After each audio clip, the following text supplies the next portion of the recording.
네, 안녕하세요. 테슬라 투자로 은퇴하기 아트라운 TV입니다. 네, 어제 월요일장은 휴장이었고요. 오늘부터 다시 미국장이 열리는데 긍정적으로 테슬라 투자를 지속 이어갈 수 있도록 제가 주말 동안 찾아본 좋은 자료들 제시해 드리면서 오늘 방송 시작해 보도록 하겠습니다. 오늘 주제는요. 코로나발 유동성 버블 끝, 그래서 캐시우드 테슬라 집중 매수 라는 주제로 말씀드리겠고, 테슬라 100억 보유자의 레포트를 알아보도록 하겠습니다. 테슬라만 착값 올리는 건 아니고요. 다른 회사들도 올리고 있고, 제넷 옐런 미국 재무장관이죠. 미국 재무장관이 주말 동안 경기 침체가 꼭 필수적이진 않다라고 얘기를 했어요. 뭐 전에 미국 연준 의장도 하셨던 분이죠. 남편분은 노벨 경제학상을 수상했던 뭐 대표적인 경제통이라고 할 수 있겠죠. 자넷 옐런이 바이든 정부를 대변해서 이런 얘기를 했습니다. 경제 성장이 좀 느려질 수도 있다는 거는 예상을 하고 있지만 꼭 경기 침체 리세션이라고 하죠. 경기 침체가 무조건 오는 것은 아니다. 필연적인 것은 아니다라고 얘기를 했고, 지금의 리세션을 일으킬 만한 요인은 역시 인플레이션이죠. 인플레이션은 글로벌적으로 일어나고 있는 것이고 미국만 해나가는 것은 아니고 바로 쉽게 없어지진 않을 것 같다. 하지만 이러한 인플레이션의 페이스는 몇 개월 안에 걸쳐서 안정이 될 것이고, 인플레이션이 안정이 되면 꼭 리세션이 온다는 것은 아니겠죠. 그리고 최근에 바이든이 이제 시진핑과 통화를 하려고 하고 있죠. 대중관세를 좀 인하를 시키고자 하고 있습니다. 대중관세가 인하가 되면 아무래도 인플레이션이 완화될 수 있겠죠. 대부분의 정부가 어떠한 선거 전에는 자기 정부를 옹호하는 발언을 많이 하는데요. 이것도 그것의 일환이라고도 할 수 있겠습니다. 바이든 정부의 최근 지지율이 급락을 하고 있는데요. 역시나 인플레이션과 그에 따른 리세션 리스크 때문이고요. 최근에 인플레이션 요인은 첫 번째로는 러시아 때문이라고 말을 하고 있고, 두 번째로는 트럼프 정부 때 급속하게 올렸던 대중국 관세 때문이다라는 식으로 얘기를 좀 하고 있는데요. 어쨌든 11월 8일에 미국 중간선거가 있는데 그때까지 이러한 발언들이 정말 사실로 드러나서 어느 정도 인플레이션이 안정화가 되고 주가도 어느 정도 반등할 수 있는 계기가 되었으면 합니다. 이런 발언 때문이었는지도 몰라도 어제 유럽장은 괜찮았어요. 뭐 영국, 프랑스, 독일 할 것 없이 거의 1% 가까이 또 오르는 모습을 보여줬고, 저번 주에는 선진국 증시가 안 좋았습니다. 저번 주에 유럽과 그리고 미국 증시에 폭락이 있었죠. 하지만 어제 월요일장에 유럽 증시가 이렇게 반등을 보여주면서 오늘 미국 장도 좀 기대해 볼만 하겠다라고 말씀을 드릴 수 있을 것 같고요. 지금 중국과 그리고 선진국 증시라고 할 수 있는 미국이랑 유럽이 반대로 가고 있고, 미국이랑 유럽은 한 배에 탄 듯이 가고 있으니까, 유럽이 올랐으니까 미국도 오늘 좋을 수도 있을 것이다 라고 말씀을 드릴 수 있을 것 같고요. 중국은 계속해서 뭐 긴축 정책을 하지 않고 있습니다. 금리도 어제 동결을 했고요. 계속해서 코로나에 따른 경제적 피해가 컸기 때문에 부양하려는 정부 의지가 강하다라고 볼 수 있겠습니다. 아무튼 현재까지 미국 증시의 급락세는 큰 편이고요. 나스닥 100 기준으로, 그러니까 나스닥을 대표하는 기술주를 대표하는 대형 100개 기업을 대상으로 했을 때 최근에 2022년에 최근까지의 한 해 하락률은 마이너스 31%에 달하면서 상당히 하락이 많이 진행되었다라고 볼 수 있을 것 같고요. 2008년 금융위기 때 42% 하락한 다음으로는 만 한 뭐 14년 만에 가장 큰 하락률을 보여주고 있고요. 그 사이에 한 13년 동안은 꾸준히 매년 크게 상승했던 게 바로 나스닥 100 시장이었다라고 볼 수 있을 것 같고, 이렇게 한 해에 크게 하락이 나오면은 그 다음 해부터는 계속해서 신압으로 상승하는 모습 우리가 확인할 수 있고요. 그러니까 지금 시기는요, 10년간 장기 투자를 계획하셨다면 딱 장기 투자하기 좋은 시점이다라는 거 이 표를 보면 잘 알 수 있고, 아시다시피 뭐 10년 전 자장면 가격이랑 지금 자장면 가격은 정말 넘사벽으로 다르죠. 10년 전에 뭐 한 3,000원, 4,000원 했다면 지금 7, 8,000원 하니까 현금의 가치는 10년 동안 2분의 1 정도로 줄어들었다고 할 수 있겠습니다. 현금 가치가 반으로 줄어들 때 그간 주식은 이렇게 많이 올랐다는 거예요. 주식은 2배 정도는 충분히 오르더라. 그러니까 대체적으로 현금 보유보다는 이렇게 시장이 안 좋을 때 주식을 많이 보유하실 필요가 있습니다. 현재 애플이라든지 뭐 구글 이러한 빅테크 기업들의 PER 지수가 20대 초반에 이르면서 상당히 버블이 많이 꺼진 상황이라 할 수 있겠고요. 뭐 2000년대, 2001년대, 2002년대 보면은 37%, 33%, 38% 이렇게 마이너스를 3년 동안 기록한 해가 있었지만, 이때는 뭐 2000년대 테크 버블이라고 할 수 있겠죠. 테크 버블 상황은 지금 아니라고 볼 수 있습니다. 이미 PER 지수가 워낙 낮아져 있기 때문에 이때랑은 정말 다른 시기고, 이때는 가능성만 있던 시기였다면 지금은 이미 많은 빅테크 기업들이 좋은 실적을 내고 있으니까 이때랑은 좀 다르다고 볼 수 있겠고요. 현재 시장이 불안하면 구조적 성장주에 올라타면 됩니다. 바로 테슬라 같은 주식이겠죠. 현재 코로나에 따른 버블 시기는 많이 어느 정도 일단락이 됐다고 저는 생각을 합니다. 자, 혁신성장주 펀드 아크 펀드를 보면 잘 알 수 있어요. 아크 펀드의 차트를 잠깐 보면은요. 코로나가 발발했을 때 아크 펀드가 33불까지도 떨어졌었어요. 보시면 여기 보이시죠? 2020년 3, 4월 달에 이 33불에 있던 아크 펀드가 코로나 유동성이 급하게 풀리면서 160불까지도 올랐습니다. 뭐 5배가 넘게 올랐었는데 이게 지금 38불까지 지금 떨어져 있어요. 그러니까 거의 코로나 시기까지 왔다. 2년 전 시기까지 돌아왔어요. 이 펀드 자체가. 그러니까 버블이 그만큼 다 빠졌다. 코로나 시기에 유동성 상승에 따른 이 상승분을 다 반납했다라고 볼 수 있겠습니다. 자, 코로나가 발발했을 때가 2020년 초반이었는데요. 이때 연준의 자산 현황, 그러니까 연준이 채권 매입을 통해서 시장의 유동성을 푼 돈이 엄청나게 많았어요. 단 2년 만에, 코로나가 발발한 지 2년 만에 연준의 자산이 2배 정도 증가하면서 시장에 뭐 한 2배 이상의 유동성을 부여했다라고 보시면 될 것 같습니다. 현재 연준이 보유한 자산은요, 9조 달러에 달합니다. 우리나라 돈으로 뭐 1경 2천조 원에 달하는 그런 돈이라고 할 수 있겠고, 그 9조 달러에서 4조 5천억 달러를 최근 2년간에 이렇게 풀었다는 거예요. 하지만 그렇게 푼 돈이 아크 펀드를 보면은 이제 다 끝났다는 거 알 수 있습니다. 거의 버블이 끝난 시점에 다다랐다라는 거. 이렇게 유동성 상승으로 올랐던 게 이미 다 거품이 많이 꺼졌다는 거죠. 앞서 말씀드렸다시피 현재 거품은 어느 정도 꺼졌다고 생각하면 일단은 투자를 적극적으로 나서야 될 때인데요. 지금도 뭐 바닥 밑에 지하실도 있겠다라고 생각하면서 투자가 꺼려지는 시기이죠. 워낙 각종 악재 뉴스가 매일 하루가 다르게 쏟아지고 있기 때문에 힘든 상황이라고 할 수 있겠습니다. 실제로 투자에 옮기기 힘든 상황이에요. 하지만 테슬라와 같이 대표적 구조적 성장 산업에 속한 1등 주식을 투자할 수 있다면 우리가 이러한 하락을 굳건히 견디면서 앞으로 나아갈 수 있겠다라고 말씀을 드릴 수 있을 것 같습니다. 테슬라가 속한 전기차 자율주행 산업은 구조적으로 계속해서 수요가 증가하는 산업이라고 할 수 있겠고, 그 중에 테슬라는 이 구조적 성장 산업의 1등 주식이다, 1등 기업이다라는 거 다 잘 알고 계실 겁니다. 구조적 성장 산업의 이유를 들 수 있는 게요, 계속해서 전기차 충전 인프라는 이렇게 증가하고 있다는 거 알 수 있겠습니다. 현재 이 그래프는 미국의 전기자동차 충전 인프라 성장 그래프를 보여주고 있고, 2021년의 기준으로는 전기차의 충전기 개수가 12만 5천 개를 초과하는 수준이고요. 전기차 충전소도 5만 소나 5만 개나 이렇게 만들어졌습니다. 전기차를 충전할 수 있는 구역이 벌써 5만 개나 됐다는 거 확인할 수 있고요. 2015년과 2020년 사이에 전기차 충전소가 한 2배로 증가한 걸 알 수 있고요. 2018년도부터는 이렇게 전기차 충전기의 수가 급격히 증가하고 있습니다. 보시면은 기울기가 점점 가팔라지고 있는 모습 우리가 확인할 수 있고, 2021년 들어서는 전년 대비해서 충전소가 거의 2배, 아니 55% 정도 증가했습니다. 벌써 이렇게 전기차 충전 할 수 있는 지역이 이렇게 크게 증가하고 있다는 거 우리가 확인할 수 있고요.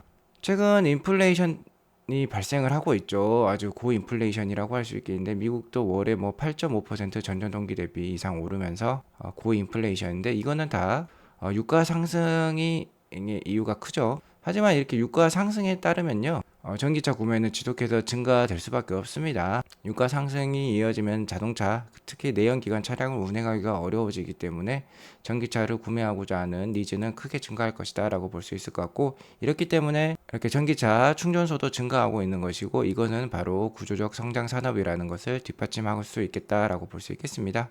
실제로 이렇게 구조적 성장 산업이기 때문에 수요가 꾸준히 증가하기 때문에 테슬라도 계속해서 가격을, 자동차 값을 이렇게 크게 올릴 수 있고요.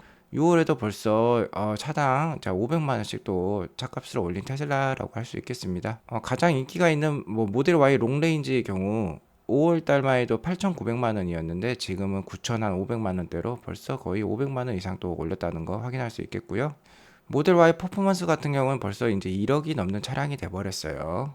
정말 누가 봐도 미친 듯한 가격 인상이라고 할 수 있겠는데, 아무래도 팬덤과 전기차 1위라는 강력한 포지션이 있기에 이렇게 큰 가격 인상이 가능할 것 같습니다. 자, 이런 전략은 이렇게도 표현할 수 있겠어요. 테슬라는 지금 수요 파괴 전략을 실행 중이다라고 볼 수도 있겠는데, 수요가 너무 많아지고 이를 다 커버할 수 없으면은 사람들에게 오히려 반감이 커집니다. 테슬라 사지 말아야지 이렇게 작용이 나올 수도 있겠죠. 자, 사업에 반작용이 될 수 있겠다. 그러면 기존 주문자도 이탈할 수 있습니다. 이미 주문해 놨는데 나의 주문이 뭐 1년 남았는데 뭐 1년 반, 2년까지 뭐 길어진다고 치면 당연히 주문을 취소할 사람도 많은데 이렇게 가격을 올리다 보면은 주문을 취소하지 않게 됩니다.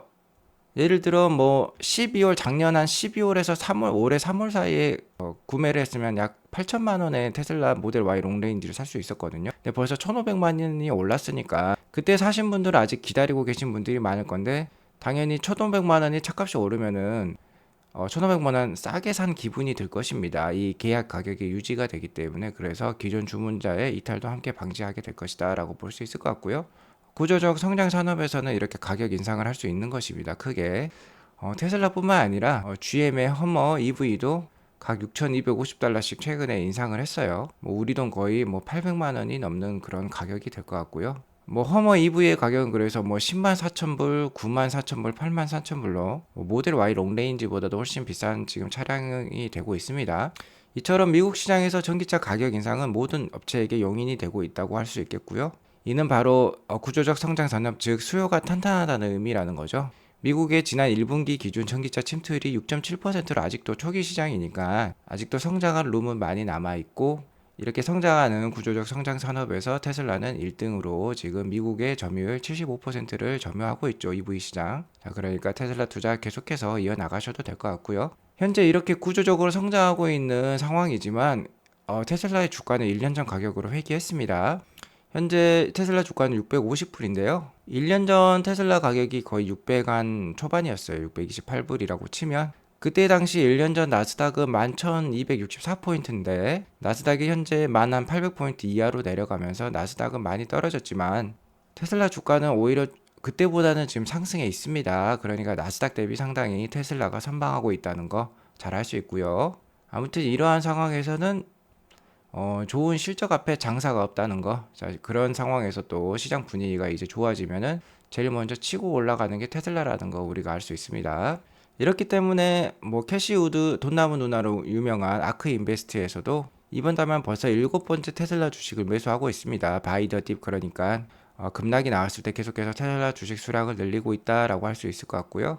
5월에만 4만 5천 주를 추가 매입을 했고, 아크 인베스트먼트는 6월에만 또 2만 4천 주의 테슬라를 추가 매입을 했습니다. 자, 그럼으로써 현재 아크 인베스트는 총 9억 2,600만 달러에 달하는 테슬라 주식을 보유하고 있고, 우리 돈으로 뭐 2조 2천억 원 정도의 테슬라 주식을 보유하고 있습니다. 자, 이번 달에만 벌써 7번째 테슬라 주식을 계속 매수하고 있다는 거예요. 아크 인베스트가 이렇게 경기 전망이 안 좋음에도 불구하고 테슬라 주식을 계속해서 보유하는 이유, 그리고 매수하는 이유는 역시 자율주행과 로보택시의 가치에 대해서 높게 평가하고 있다는 것이기 때문인데요. 이런 상황에서 좀 충격적인 트윗이 하나 나왔습니다.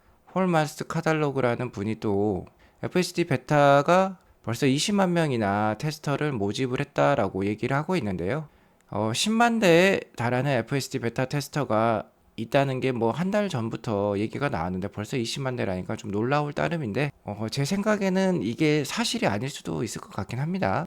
자, 이분의 트윗은 좀 농담조로 올리는 트윗도 상당히 많기 때문에 어쨌든 사실이 아닐 가능성도 높다고 봅니다. 어쨌든 이게 사실이라면 상당히 고무적인 상황이라고 할 수 있겠고, 이 트윗을 올리니까 여러 이제 팔로워들이 댓글들을 달리고 있는데요. 테슬라의 슈퍼 불리시한 이분께서는 현재 FSD 베타 유저가 20만 명에 달한다고 하면은 연말에 100만 명까지 FSD 베타 유저를 늘리겠다는 일론의 목표가 상당히 현실적으로 되었다라고 얘기를 하고 있고요. 현실성이 있다고 얘기하고 있고, 어떤 분께서는 현재 FSD 베타의 FSD 자체의 채택률이 낮기 때문에 100만 명에 달하는 일론의 목표는 너무나도 앰비셔스하다, 그러니까 앰비셔스한 꼴이다, 쉽지 않다는 뜻이죠.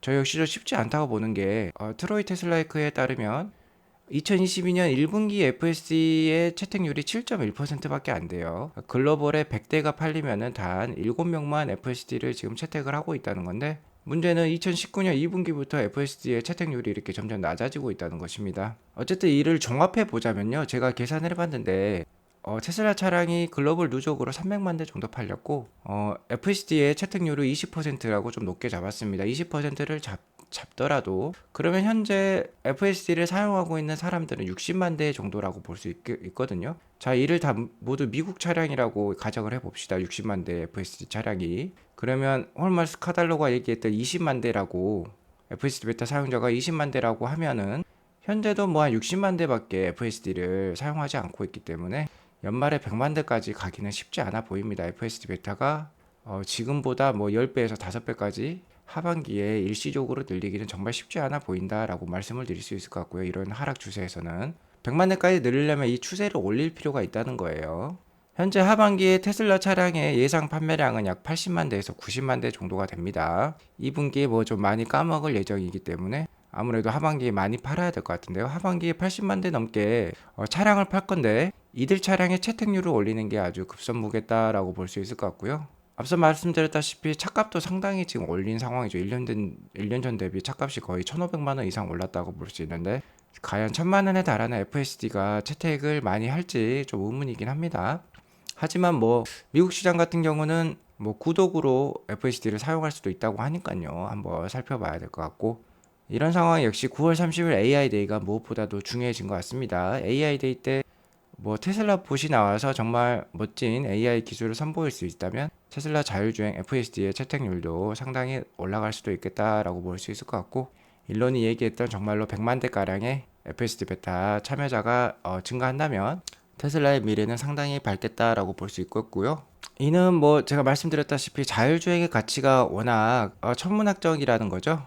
테슬라가 향후 20년 이내에 자율주행 시장의 33%만 차지하더라도 테슬라가 연 600조 원에서 800조 원까지 우리 돈 정도 600조 원에서 800조 원 정도 볼 수 있고요. 자, 그렇게 되면 테슬라가 자율주행만으로도 시가총액 1경 8천조 원을 만들면서 목표 주가는 15,000불까지도 올라갈 수 있겠다라고 저는 보고 있고 테슬라 투자를 통해서 39세에 은퇴를 한 제이슨 데볼트 분께서 2015년에 작성한 레포트가 있거든요.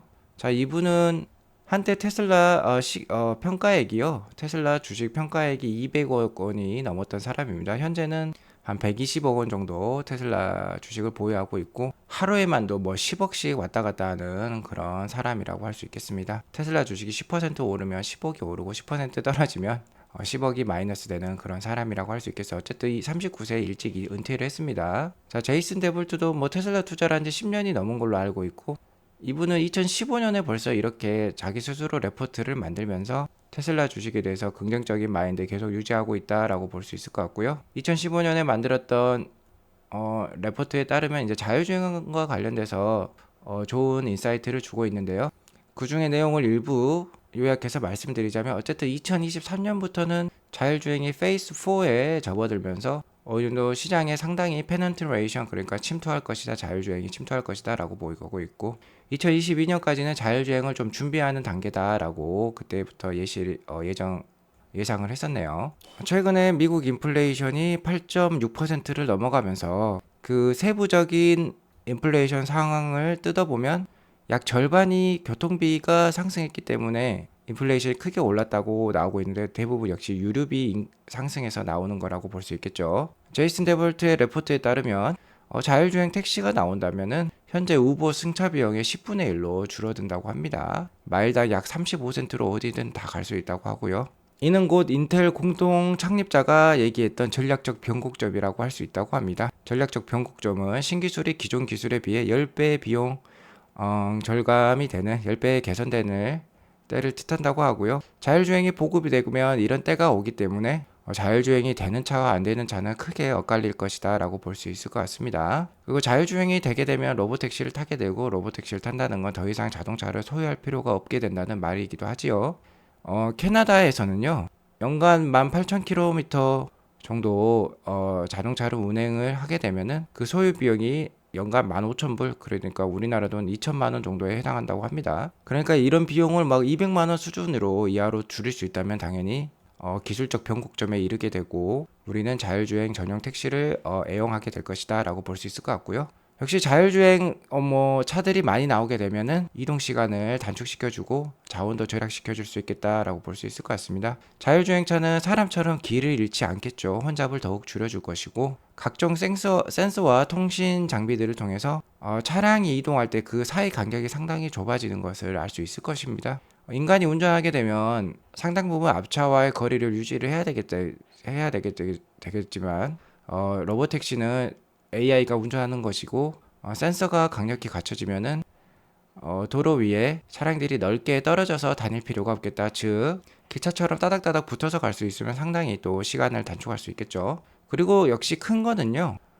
교통사고가 현저히 감소한다는 것입니다. 교통사고의 93%는 사람의 실수로 발생한다고 합니다. 역시 주의산만 피로 조급함, 만취, 실수 이런 것에 따르겠죠. 미국은 10대 때부터 운전을 많이 하기로 유명한데요. 연간 3,000명에 달하는 10대가 운전하다가 카톡이라든지 텍스트 메시징을 하다가 죽는다고 합니다. 그리고 2,700명은 술을 좀 마시고 죽는다고 해요. 가장 큰 사망 원인이기도 한데요. 이런 게 이제 없어진다는 것이죠. 그리고 가장 큰 건 역시 삶이 풍요로워진다는 것입니다. 이동이 힘든 노약자들이라든지 장애우 분들은 훨씬 더 이동이 편리해진다는 거고, 도로 위에서 보내는 시간이 줄어들거나 도로 위에서 시간을 보낼 때도 충분히 효율적으로 그 시간을 활용할 수 있기 때문에 훨씬 더 삶이 풍요로워질 것이다 라고 볼 수 있을 것 같습니다.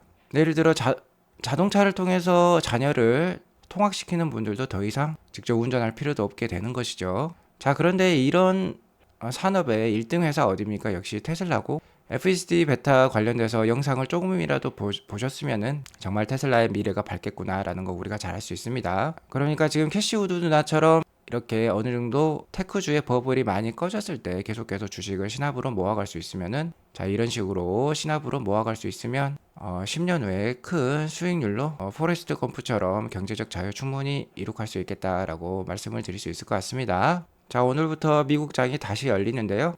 또 한번 크게 하락할 수 있습니다. 7월 달에도 또 자이언트 스텝에 해당하는 금리 인상이 이어질 수 있기 때문에 계속해서 어느 정도 약세장이 이어질 수 있지만 테슬라의 이런 밝은 미래를 기대하면서 계속해서 신압으로 주식을 잘 모아가시면 좋을 것 같습니다.